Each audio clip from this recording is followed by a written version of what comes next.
Muli mabuting araw po sa ating lahat mula sa SSS. Ako po si Patricia Braganza, CEO2 ng Member Education Department. Ang ating topic na i-discuss ngayon ay paano ba mag-register ng My.SSS? Marahil ay naririnig yun na sa aming mga paalala na talagang hinihikayat natin ang lahat ng members, mapa-individual man o employers, na magkaroon at mag-register ng My.SSS. Ano nga ba ang My.SSS at bakit kailangan natin ito? Ito ay ang hakbang ng SSS alinsunod sa planong digitalization at bilang tugon na rin upang mapasimple, mapabilis at mapadali ang serbisyo nito lalo na sa pagproseso ng mga transaction ng mga members. Lalo na ngayong lahat tayo ay naapektuhan ng pandemic, minarapat ng SSS na available na online ang ibang mga transactions ng members nito at ito ay magagawa lamang kung meron tayong My.SSS account.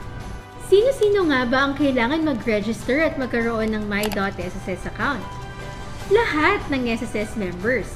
Employers, employees, self-employed, voluntary, non-working spouse, pati mga OFW members. Paano nga ba mag-register at magkaroon ng My.SSS account? Merong 7 paraan para tayo makapag-register nito. Step number 1, visit the SSS website.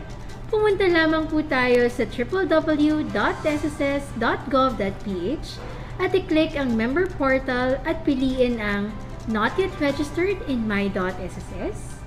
Step number 2, basahin ang reminders ng maigi at i-tick ang box to certify that you understood what you read and click the Proceed button to continue. Step number 3, i-provide ang lahat ng required information katulad ng mga sumusunod. First, SS number or CRN. Second, your active email address. Paalala lang na kailangan active email address dahil dito nyo ma-receive ang lahat ng official notifications galing sa SSS. Third, your preferred user ID. Dito ay kailangan nyo mag-nominate ng unique user ID na gagamitin ninyo para sa My.SSS account. At iba pang mga detalye. Para sa mga may pulang asterisk, ito po ay ang mga required fields na kung saan kailangan meron kayong mai-provide o mailagay na detalye o informasyon. Step number 4. Select among the choices provided yung magiging registration preference ninyo. Savings account number na registered sa SSS. Tip para sa mga pensioner. Ito ang piliin at ilagay ang savings account number kung saan ninyo natanggap ang inyong monthly pension. Maaaring cellphone number ninyo na nakaregister na kay SSS. Siguraduhin na yung ilalagay na number dito ay ang cellphone number na naisubmit na sa SSS. Employer ID kung kayo ay employed members. Tip sa mga employed members natin na ito ang piliin na registration preference at itanong nyo lamang sa inyong employer kung ano ang kanilang employer ID number sa SSS at ito ang kailangan ninyong ilagay na detalye. Kung voluntary members naman kayo, ilagay ang payment reference number o PRN na nagamit ninyo sa pagbayad ng contributions. Kailangan dito ay PRN ng paid and posted contributions. Kung gumamit naman kayo noon ng SBR sa pagbayad ng inyong contributions katulad ng nakikita ninyo sa screen, ilagay nyo lamang ang first 3 letters at ang last 3 numbers nito. Katulad sa SBR na ito, ang ilalagay lamang ay ABC890. Date of loan naman kung may existing loan kayo sa SSS. Ang format na gagamitin ninyo ay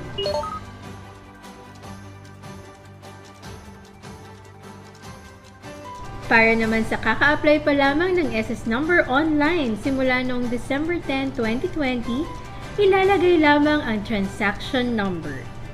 At para naman sa mga na-issuehan ng cheque para sa kanilang monthly pension noon, pwede ninyo ilagay ang check number. Step number 5. Pagkatapos ibigay ang lahat ng hinihinging impormasyon, you will be notified of your successful My.SSS account application as shown on your screen. Step number 6. Matapos nito, pumunta sa inyong registered email address at buksan ang pinadalang email ng SSS patungkol sa inyong My.SSS registration. Sa nasabing email, may instruction na i-click ang hyperlink na kung saan nakalagay ang clicking here to continue with the registration. Ito rin ay para ma-activate na ang inyong na-register na My.SSS account. Para sa huling step, step number 7, after clicking on the hyperlink, kayo ay hihinga ng last 6 digits ng CRN or SS number na inyong inilagay sa registration. Tapos ay ilalagay ninyo ang inyong preferred password based on the required format. The length must be 8 to 20 alphanumeric characters. First character must be alphabetic, no special characters, and password must be different from your user ID. Pagka-click ng submit button, you will now be directed to your activated account. Congratulations! You now have your My.SSS account.